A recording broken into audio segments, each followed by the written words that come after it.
Hi, guys and ladies. A few years ago, a friend of mine here on YouTube, Bill Gowdy, showed how to turn bluegill into lobster. He was like an alchemist turning lead into gold. It sure looked good, and I wonder if I could do it too. But first, I need to catch some fish. I'm gonna make my first cast right here off the dock. Oh no.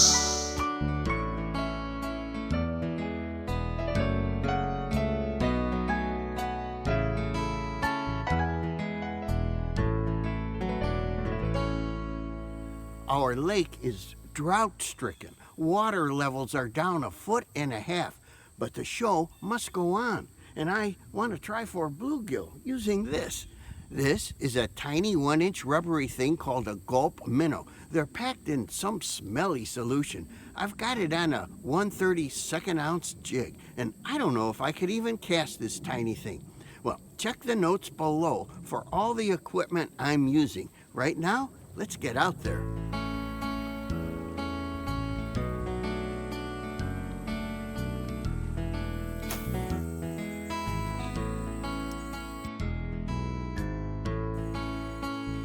I must have something. Yes. Well, it's little. Let me see. It's all right. It's 7.5 inches or more, so it's good enough to eat. Oh, I never thought I'd catch it. It's so hot. Ugh.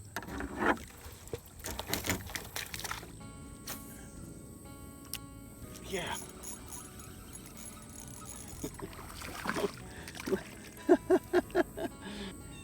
Oh, not big. But edible. I can tell. 7.5 to 8 inches in there.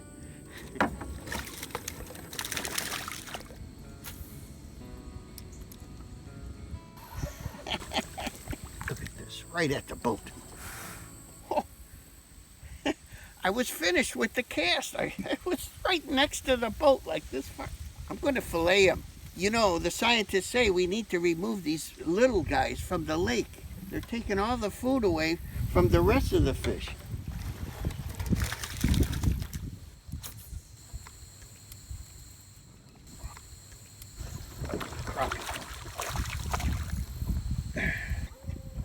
Well, you know me.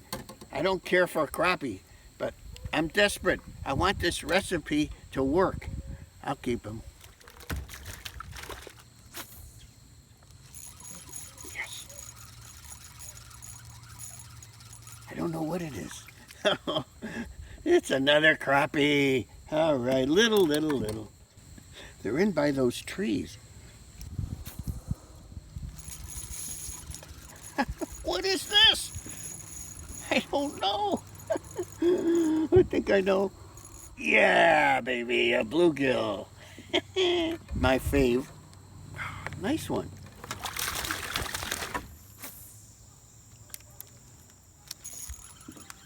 Yes, little guy. Oh. Another little bass. Those are 2 fillets, and each fillet weighs 1 ounce. I know. This one I'll keep.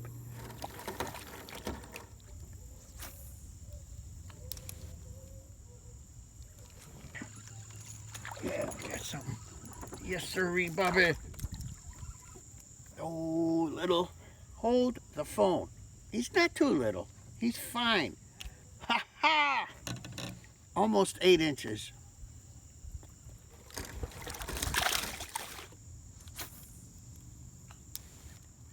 Yes. Wow.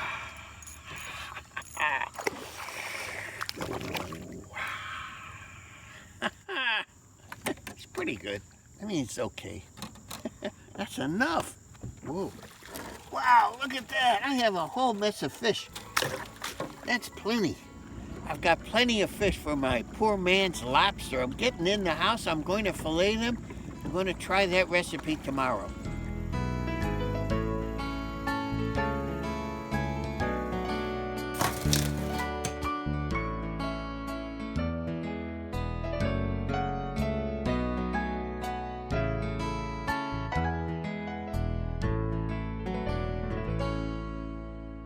Here it is the next day. And looky here, I have over a pound of fish fillets, and I'm not even counting the crappie.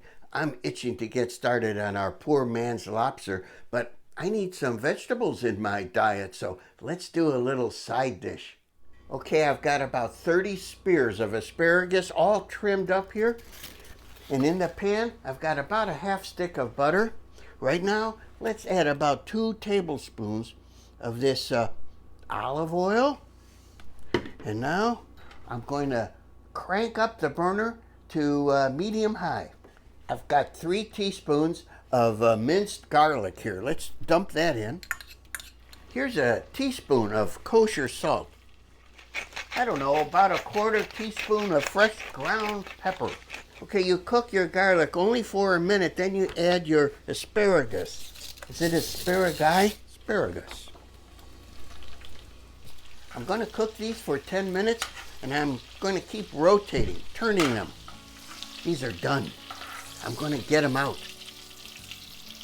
According to the recipe, they're ready to serve. But wait! I'm Italian. You gotta have some Italian cheese over this. Let's put on something.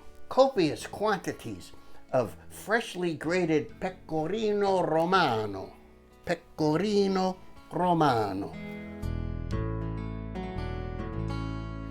What I'm trying to do is make lobster-like chunks from our bluegill and bass. I've got a pan here with boiling water, 1 quart. Look what I'm adding to it. One of these shrimp and crab boil packets. Old Bay, I've got a tablespoon of Old Bay. Instead of salt, I'll use this. Here's a lemon, quartered up, chopped up, whatever.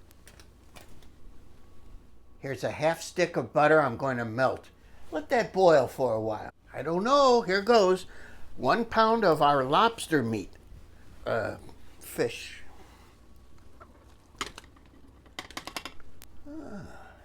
Okay. I have to cover this. Hang on.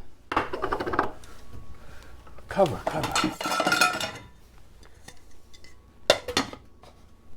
Like 4 minutes, that's all you need. This says 3 minutes. Maybe I'll do 3. You want to make sure that pink fish turns white in 4 minutes. Let's get this out of here.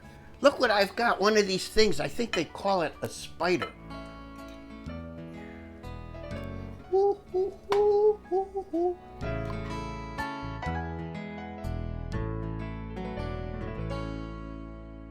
Taste test, yes. Our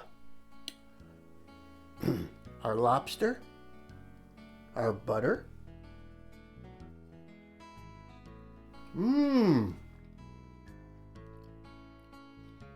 That is a lot like lobster.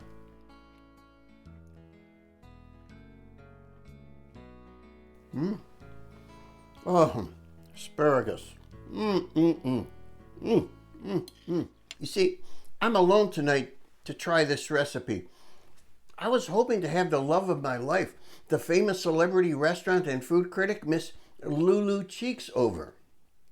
I was going to try to impress her by tricking her into thinking I was serving real lobster. You see, I can't afford real lobster. I'm a poor man, hence poor man lobster. Miss Cheeks, it's so nice to dine with you at my favorite fast food dive. I was wondering if you could join me for dinner this Saturday night. I'm having copious quantities of fresh lobster. I'm sorry, I can't. There's a food critics convention in New York City this weekend. But for genuine fresh lobster, I'd be happy to be your guest another time. Maybe it's a good thing she can't make it. She's smart. She might guess this isn't lobster, and besides she would say, "Where are the shells?" Thank you. Thank you so much for watching, and we'll see you next time. I just finished that poor man's lobster dinner, and I gotta say thank you for the inspiration, Bill Gowdy. It was great.